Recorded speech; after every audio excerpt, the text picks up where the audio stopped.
से बताते हैं, जहां पर बाढ़ बारिश की वजह से बहुत ज्यादा हाल बेहाल है। फ्लैश फ्लड आया है, बादल एक बार फिर से कुल्लू में फटा है। तो ऐसे में जो भूस्खलन की संभावना है वो और ज्यादा बढ़ गई है। मणिकर्ण घाटी की ये पूरी घटना हम आपको बता रहे हैं, जहां पर इस वक्त फ्लैश फ्लड की वजह से हालात बहुत ज्यादा खराब होते हुए नजर आ रहे हैं। तो बादल फटा, बादल फटने के बाद फ्लैश फ्लड आ गया। कई गाड़ियां यहां पर बहती हुई नजर आई। तबाही का जो मंजर है, जो वीडियो सामने आया है, बेहद चौंका देने वाला है। आपकी स्क्रीन पर वो वीडियो है फिलहाल। तो जानकारी के मुताबिक इस फ्लैश फ्लड की वजह से 4 पुल भी बह गए हैं और लोगों के खेतों की जो फसल है उसको भी बहुत ज्यादा नुकसान पहुंचा है। हर तरफ चीख पुकार कैसे मची है, लोगों के बीच में अफरा तफरी का माहौल, लोगों के खेतों की फसलों को नुकसान हुआ है। जानकारी के मुताबिक फ्लैश फ्लड की वजह से 4 पुल कुल मिलाकर कुल्लू में बह गए हैं।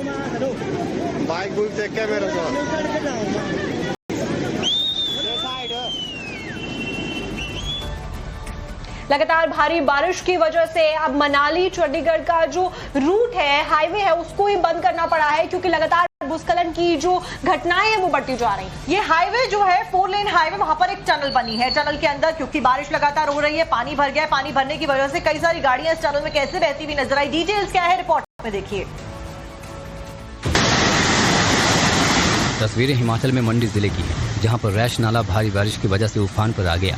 बारिश की वजह से पहाड़ों से तेज पानी की धार के साथ साथ भारी मात्रा में मलबा बहकर नीचे 4 लेन की सड़क पर बनी इस टनल के अंदर घुस गया।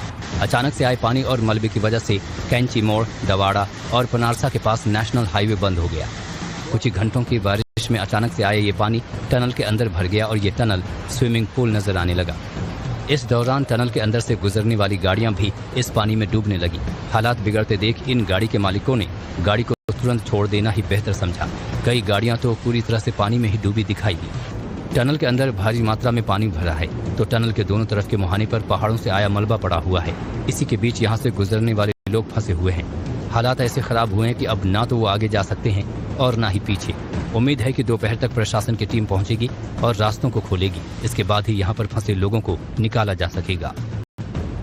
बताते हैं, जहां पर बाढ़ बारिश की वजह से बहुत ज्यादा हाल बेहाल है। फ्लैश फ्लड आया है, बादल एक बार फिर से कुल्लू में फटा है। तो ऐसे में जो भूस्खलन की संभावना है वो और ज्यादा बढ़ गई है। मणिकर्ण घाटी की ये पूरी घटना हम आपको बता रहे हैं, जहां पर इस वक्त फ्लैश फ्लड की वजह से हालात बहुत ज्यादा खराब होते हुए नजर आ रहे हैं। तो बादल फटा, बादल फटने के बाद फ्लैश फ्लड आ गया। कई गाड़ियां यहां पर बहती हुई नजर आई। तबाही का जो मंजर है, जो वीडियो सामने आया है, बेहद चौंका देने वाला है। आपकी स्क्रीन पर वो वीडियो है फिलहाल। तो जानकारी के मुताबिक इस फ्लैश फ्लड की वजह से 4 पुल भी बह गए हैं और लोगों के खेतों की जो फसल है उसको भी बहुत ज्यादा नुकसान पहुंचा है। हर तरफ चीख पुकार कैसे मची है, लोगों के बीच में अफरा तफरी का माहौल, लोगों के खेतों की फसलों को नुकसान हुआ है। जानकारी के मुताबिक फ्लैश फ्लड की वजह से 4 पुल कुल मिलाकर कुल्लू में बह गए हैं।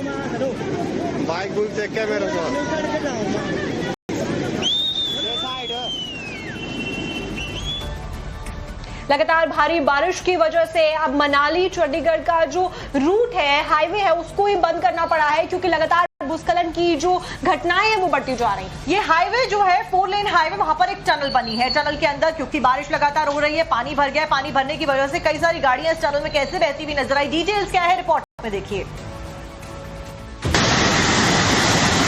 तस्वीरें हिमाचल में मंडी जिले की है, जहां पर रैश नाला भारी बारिश की वजह से उफान पर आ गया। बारिश की वजह से पहाड़ों से तेज पानी की धार के साथ साथ भारी मात्रा में मलबा बहकर नीचे 4 लेन की सड़क पर बनी इस टनल के अंदर घुस गया। अचानक से आए पानी और मलबे की वजह से कैंची मोड़, डवाड़ा और पनारसा के पास नेशनल हाईवे बंद हो गया। कुछ ही घंटों की बारिश में अचानक से आए ये पानी टनल के अंदर भर गया और ये टनल स्विमिंग पूल नजर आने लगा। इस दौरान टनल के अंदर से गुजरने वाली गाड़ियां भी इस पानी में डूबने लगी। हालात बिगड़ते देख इन गाड़ी के मालिकों ने गाड़ी को तुरंत छोड़ देना ही बेहतर समझा। कई गाड़ियां तो पूरी तरह से पानी में ही डूबी दिखाई दी। टनल के अंदर भारी मात्रा में पानी भरा है, तो टनल के दोनों तरफ के मुहाने पर पहाड़ों से आया मलबा पड़ा हुआ है। इसी के बीच यहाँ से गुजरने वाले लोग फंसे हुए हैं। हालात ऐसे खराब हुए हैं कि अब ना तो वो आगे जा सकते हैं और ना ही पीछे। उम्मीद है कि दोपहर तक प्रशासन की टीम पहुंचेगी और रास्तों को खोलेगी। इसके बाद ही यहाँ पर फंसे लोगों को निकाला जा सकेगा।